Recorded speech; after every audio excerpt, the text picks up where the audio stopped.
मोहम्मद सिराज साहिल ने कहा।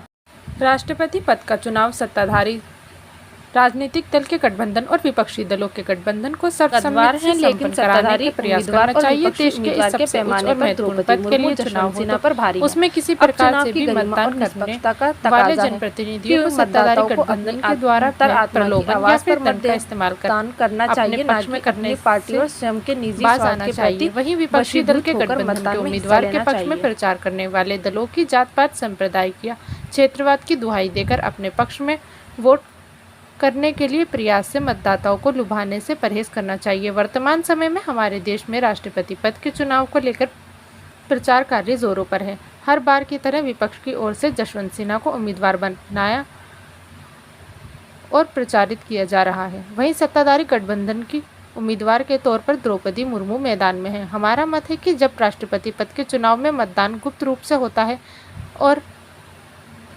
विहिप राजनीतिक दलों द्वारा पार्टी नहीं की जाती है, तो विपक्ष के उम्मीदवार और सत्ता पक्ष के उम्मीदवार कहकर राष्ट्रपति पद के दावेदारों का प्रचार नहीं होना चाहिए, बल्कि होना ये चाहिए कि दोनों व्यक्ति देश के सर्वोच्च पद के लिए चुनाव मैदान में हैं। अब देश के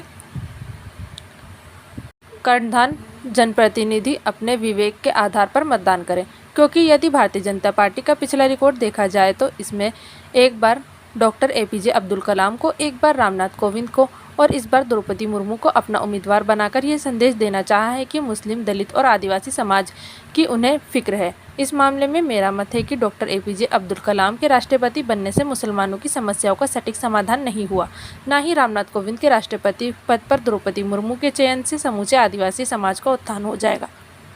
इसमें कोई संदेह नहीं है कि राजनीतिक समझ, प्रयास और दृढ़ता में राष्ट्रपति पद के उम्मीदवार जसवंत सिन्हा द्रौपदी मुर्मू से काफ़ी कद्दावर हैं, लेकिन सत्ताधारी उम्मीदवार और विपक्षी उम्मीदवार के पैमाने पर द्रौपदी मुर्मू जसवंत सिन्हा पर भारी हैं।